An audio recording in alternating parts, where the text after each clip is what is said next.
Welcome to This Birding Life, a podcast for birdwatchers everywhere.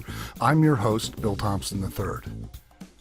This Birding Life comes to you from Birdwatchers Digest, where we've been publishing great content for birders since 1978.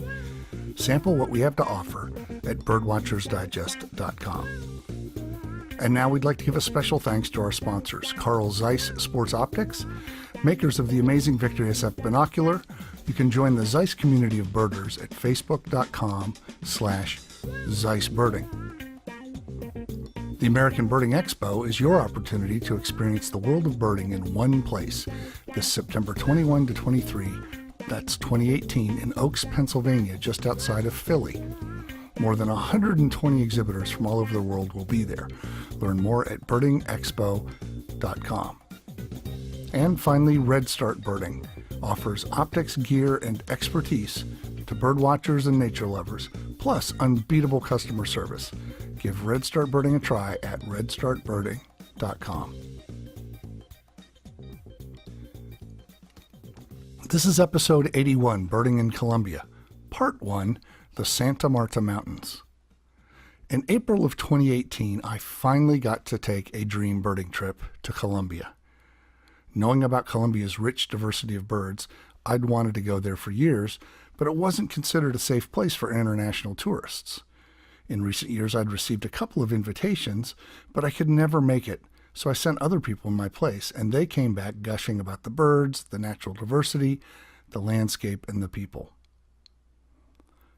Most ecotourists have heard warnings about unsafe places to visit. In many cases, these countries are struggling with inner turmoil, political strife, drug cartels, military dictatorships, extreme poverty and crime. Tourists, and not just birders, visiting a so-called dangerous area can be an ideal target for crime and even kidnapping. However, the reality on the ground can be quite different. In fact, bad things can happen to an ecotourist anywhere in the world, and many places that were formerly on the do not visit list are now top spots for nature travel. I'm talking about places like Peru, Guatemala, Chile, Cuba, Argentina, and so on. And of course, sadly, some countries and regions have drifted back into travel blackout. Venezuela comes to mind.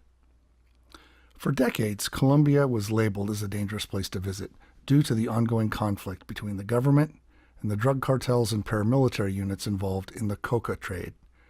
Because Colombia is not only a tropical paradise, it's also an ideal place to grow coca plants, which are processed to produce cocaine. When the government and the FARC, the military rebel group in Colombia, reached a landmark peace deal in 2016, things began to change for the better almost immediately. One post-peace economic development initiative in Northern Colombia, which is one of the most conflicted and dangerous regions of the country, focused on ecotourism. Included in this initiative was the development of a birding trail in Northern Colombia, funded by USAID and implemented with the help from National Audubon and Calidris, the BirdLife partner in Colombia, plus a consortium of Colombia's leading conservation organizations. This trail connected birding areas in national parks and reserves with public and private lodges. It trained local-based nature guides, and it started a stream of ecotourism money that was much needed in this impoverished, remote area. Our Colombia tour was a familiarization trip sponsored by ProColombia, the country's tourism arm. It was aimed to help promote the Northern Colombia Birding Trail and to encourage more ecotourism to the region. Our traveling group was made up of nature and adventure tour professionals and journalists from the United States and the UK, some of whom you'll hear from in this episode and the next episode. The more bird-focused of us were in the half of the group, and the more general interest in adventure and photocentric folks were in the other half. After a night together in Bogota, my group headed into the mountains of the El Dorado National Reserve, while the other group headed to the Caribbean coastal lowlands at Camarones. After a few days, we swapped locations. El Dorado Reserve, perched high in the Sierra Nevada region of Santa Marta in northwestern Colombia, is home to a stunning number of endemic birds. According to the Birding Trail's website, the Santa Marta Mountains have been identified as the planet's single most important and irreplaceable site for threatened and endemic biodiversity, and numerous scientific publications and every major international conservation organization has agreed with this. The range is home to more than 600 bird species and 19 endemic bird species. The reason the area has so much endemism is because the Santa Marta Mountains are not simply a northern offshoot of the Andes, but they're a separate and isolated range. They are the world's highest coastal mountain range and, in fact, the highest point in Colombia. So for birders, the attraction of the Santa Marta Mountains is that they are incredibly rich in endemic birds, birds you can't see anywhere else on Earth. And these 19 endemic species found there are probably likely to increase because of taxonomic changes that are coming in the future. We arrived at El Dorado Lodge after a long day of travel, first by plane from Bogota to Santa Marta. That was the easy part. Then via SUVs up a mountain road that is only passable in high-clearance four-wheel drive vehicles. Because the road was so rough, traveling the 20 miles up the mountain took 2/3 of a day. But then again, we did stop a couple of times for birds en route. Our best birding on this first day in the field occurred just after a torrential rain, when we stopped at a private set of terraced gardens near a place called Finca La Victoria. The sun came out, and so did the birds. The gardens were alive, buzzing with hummingbirds, including 2 special endemics, the Santa Marta Blossom Crown and the Santa Marta Wood Star. The comfy but rustic lodge at El Dorado welcomed us near dusk. 4 of us were assigned cabins far up the mountain, which we climbed to in the fast-approaching darkness, with a little help with our bags. These circular thatched roof cabins, known as cobihabs, were the perfect combination of basic and cozy, with a world-class 180-degree view out the rounded windows, looking across an enormous valley to the distant, snow-capped mountains. That half-mile walk to and from the lodge for meals, up the mountain to the cabin and back down the mountain to the lodge, became easier and more relaxing as I got used to the altitude and the forest chorus, which was unstopping day and night. Here's what it sounded like that first night on the trail.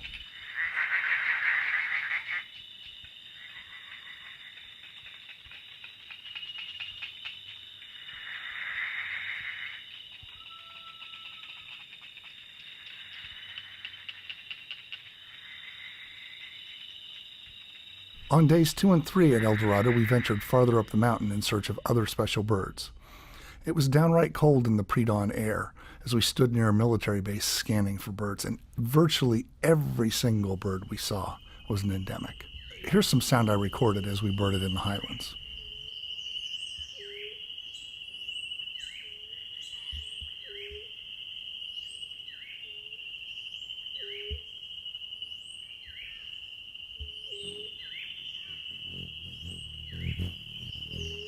And here's our guide Roger talking about some of the birds we'd just seen. Okay, this morning we saw the yellow crown white star, the street-capped spine-tail, and the Santa Marta warbler. We tried for the screech owl, but we didn't hear it. Well, we heard it, but it was distant. Exactly. Crimson-crested woodpecker. Ah.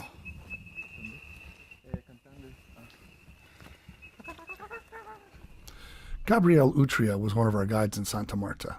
Here we are talking about birding ecotourism in Colombia.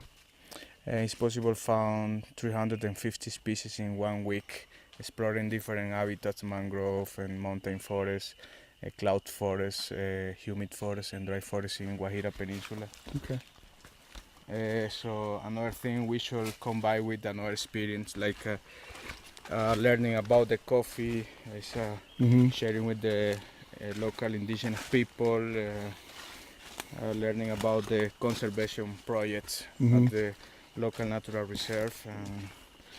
Yeah. And does that include coming up here to El Dorado and the ant pitta and the high mountain thing and the forerunners? Or yeah, the El Dorado is the best play at the road, because it's in Santa Marta Mountain with many endemic bird species like ampira, quetzal, Santa Marta periquits, and the beautiful landscapes. Our second full day at El Dorado, we hit a few more hotspots for target birds. The weather was not as cooperative, with scattered rain and some fog that rolled in and out, but 2 highlights of that day stand out to me. One was meeting a couple at a small finca near the entrance to a national park. They had an ant pitta feeding station, and we got to see the Santa Marta ant pitta come in for some freshly dug earthworms. Here's the ant pitta whisperer explaining how this came about. And what's the name of the place where we are here, the national ¿Cómo se llama park? el lugar donde estamos en estos momentos, el parque de esta zona? Esto es parte de This is part of la Cuchilla de San Lorenzo. the San Lorenzo National mountain Park. range. Okay. Okay. And how did she first start feeding the ¿Cómo ant empezaste pitta? a alimentarlos o cómo te diste cuenta que estaban acá? Gabriel Yeah. Gabriel fue uno de los que me comentó One of the guys, Gabriel, was the one that told her que that, se podía cebar. that you can feed. Entonces empecé con And then she started lombrices with worms, prácticamente como 15 like días 15 days. y después 2 semanas And then 2 consecutivas weeks in a empezó row, a salir each day, todos and los it días. started to appear todos los every días. day, every day, Todos los días. every day. And always she whistles. ¿Y cómo aprendiste el silbido? Es que el silbido no Well, es como yo lo hago. The whistle is not the one that she does, by the way. Yo hago hacia afuera, She pero does it, like, ella se llama es towards. hacia adentro. Okay. No You soy call it like inwards, not outwards. y yo no puedo. And she cannot do it. Y por decir, cuando mi esposo la When llama, my husband que calls él him, sí sabe, when he actually knows the sound, ella es the ampira rebelde, will no not sale. come out. No, really. Just Hay for you. días que no sale. There's days he doesn't appear. Me vengo yo, la llamo If y I appear and call it, he will appear for Oh, sure. that's good. That's good. el macho es más arisco, The male is a little bit more skittish. ella es más dócil. Yeah, the female is more, more chilled. And how many pairs of ant pittas are there? ¿Cuántas parejas de ampitas hay por aquí o cuántas has localizado? Mira, aquí en Well, este pedacito here- hay más de 7. Well, here in this just small section, there are more than 7. Wow. Y la que me preguntan mucho que es la Rufus. And the one that they asking for a lot is the Rufus one. No, I haven't seen it no. yet. O sea, yo digo que está como más I will say that it's a en el little bit, bosque. little bit more further Más up in the alto. mountain, yeah. porque no se deja. Because you cannot hear it. Escuchar. Yeah. Gracias. Muchas gracias. Bueno, That's gracias a good. ustedes. Muchas gracias. ¿Cómo se llama? Kelly Joana Ortiz. Okay. Gracias. Kelly, muchísimas gracias. Bueno. The second highlight was watching the unending sunset that evening from an overlook above my cabin. I've never seen a sunset like it. The mountains around us picked up the glow, as did the distant lagoon down near Barranquilla. It was breathtaking. Off to our left, we could see the snow-covered peaks, and off to the right, the Caribbean. As we were waiting for the sunset, Greg, one of our tour hosts, explained what the Paramo habitat we could see on the mountain peaks across the valley We're looking out was like. some little bits of snow on distant peaks. And tell us what we're seeing, Greg. So this is what's called a Paramo. Paramo is a ecosystem that only exists in Colombia and parts of northern Ecuador and western Venezuela. And it's an ecosystem that's in general 3,000 meters and above. And it acts as a giant sponge. So when you're walking on a Paramo, you might feel something like an Alaskan tundra. And that's where a lot of the water from Colombia comes from, not glaciers, but this Paramo ecosystem that absorbs all the moisture and then stores it underground and releases it slowly. And so a lot of the rivers that we see are from Paramo water, not glacier-fed water. Okay. So that's a little bit different in the States. And Paramo has a lot of endemic plants. One of them is called frailejón. Frailejón means priest, and because it looks like a priest in the distance. And when the Spanish came and first were conquering this area and they're exploring the Andes and also this part of the Sierra Nevada Santa Marta, they named the frailejón because it looks like a priest. And effectively it's like a giant artichoke, and there's a lot of different species or types of frailejones, but it looks like kind of a pineapple or a large artichoke, and the spectacle bear feeds on it. It rips it open and eats the heart in the middle of it. And some frailejones, like just outside of Bogota in Chingasa National Park, they're very tall. They're probably 25 feet tall. And then other ones are just a few feet tall. And they grow an estimated just a few centimeters a year. So there's some of the most ancient trees or plants Right. in South America as well. Very cool. And these peaks that we're seeing that have snow on them over to the left, I think it is there. But this is the Sierra Santa Marta, or the Santa Marta Mountains. It's the highest coastal mountain range in the world. And this is interesting because tomorrow we'll be down at the coast, and on a clear day, you can be standing on a white sand Caribbean beach, palm trees, cocktail in hand, the classic Caribbean holiday, and turn around and look up and see a glaciated peak. Nice. And that does not happen in many places on the planet, especially in the tropics. Oh, very cool. Thanks, man. In 3 days of birding in the Sierra Nevada mountains of Santa Marta at the El Dorado Reserve, we got 112 species plus or minus, 7 of which I managed to miss, but I did get 50 lifers. We got most of the endemics of the region, which was a heck of a haul for just a few days. Yeah. Here we are on the last evening, completing the checklist at the lodge at El Dorado.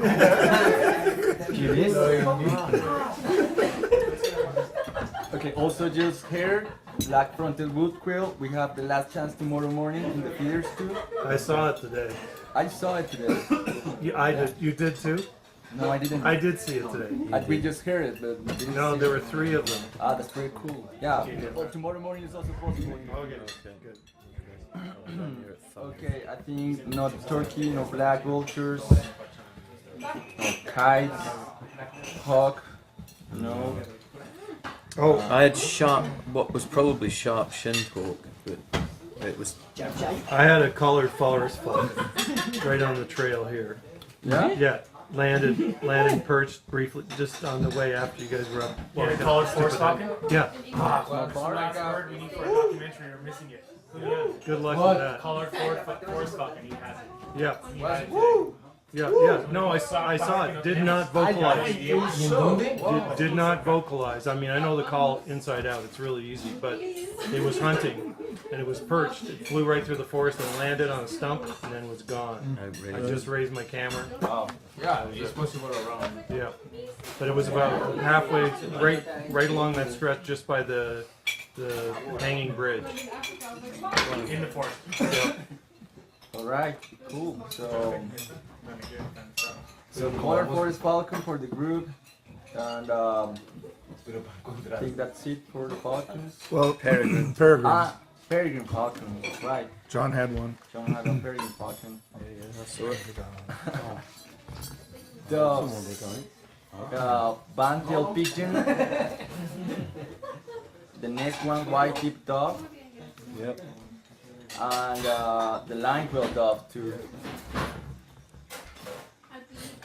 Parrots and parakeets, scarlet-fronted parakeet, Santa Marta parakeet. Right, yeah.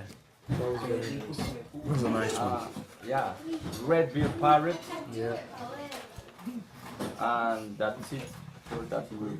No cuckoos, no owls for now. Ah yeah, the Stygian owl. What? Stygian owl. Yes, Stygian owl. Boom. After we were up top and you guys went. You saw it? No way. I saw it. No way. Yes, Marty.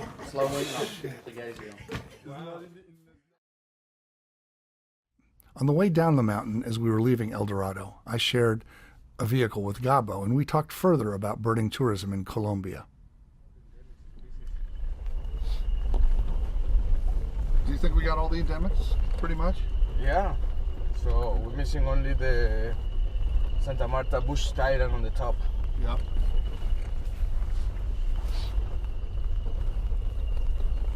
Are we going to stop for any birds on the way down, or pretty much just pushing through Taminka? We don't have time? We don't have time. Okay. So we should do a stop if we saw the interesting birds, like a gilbert toucan or Andean condor. Okay. What about if we saw an Andean condor eating a keel-billed toucan on the road? We would stop, right? Yeah. And the ecotourism is a good tool for the local communities, for they understand, for keep the forest. And does it look like things will continue to be safe and peaceful and everything going into the future, do you think? Yeah, on the Northern Colombia it's completely safe. No. So we have a few problems on the south with some remnants guerrillas. Gabo, how many tours a year are you doing? here in Northern Colombia?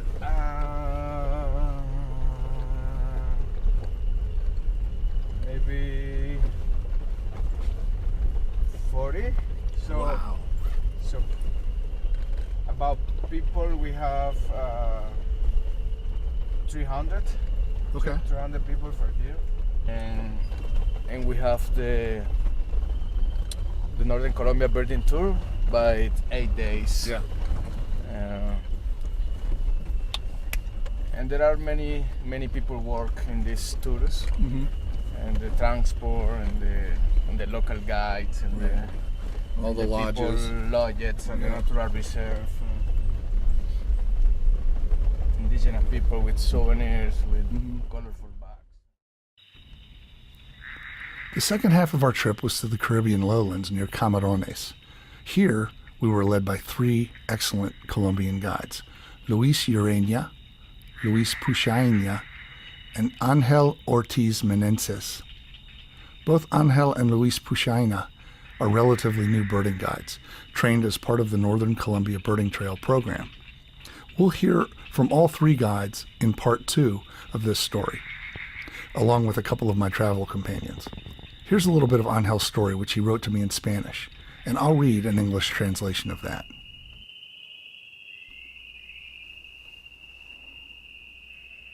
Before I was a birding guide, I lived with my family in the country, where they've always been.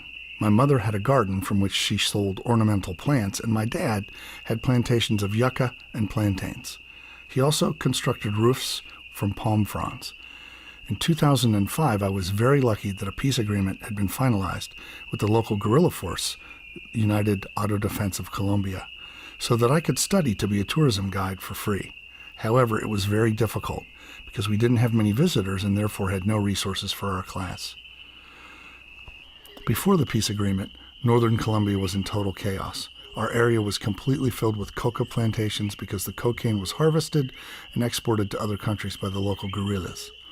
All of this had social implications that affected our day-to-day life. If for any reason you had problems cooperating in your production and export of the merchandise, cocaine, they killed you. If a guerrilla said that you had to go to bed early and you didn't do it, they killed you. If you talked with any member of the state, like police or soldiers, they killed you. If your family from other parts of the country visited you on vacation, they killed you and they killed your family soon after. The problem was so complicated that my biggest fear was that my stature, taller than the rest of the young people my age, would cause them to recruit me to be a guerrilla too. We'll hear the rest of Angel's story in part 2 of this podcast. That's the end of this episode. We'll get part 2, birding in the Camarones and Rio Hacha area, in the next episode of This Birding Life. For now, I'd like to say thanks to our sponsors. If you're not reading Birdwatchers Digest, you're simply not living your fullest possible birding life. You can change this simply by visiting birdwatchersdigest-digital.com. Carl Zeiss Sports Optics makes top flight binoculars and spotting scopes for birding. Join the Zeiss community of birders at facebook.com/ZeissBirding. At Red Start Birding, we look forward to changing the way you see the natural world. Visit Red Start Birding for the best in birding optics and gear. And finally, the American Birding Expo is the world of birding in one place. Join us this fall in Philadelphia and experience the birding lifestyle for yourself. birdingexpo.com. That's it for this episode, folks. Please subscribe to our RSS feed if you haven't already. That way you won't miss a single episode. And you can also send us your comments to editor@birdwatchersdigest.com. That'll reach me, and I look forward to hearing from you. Until next time, thanks so much for listening, and I'll see you out there with the birds. Laters.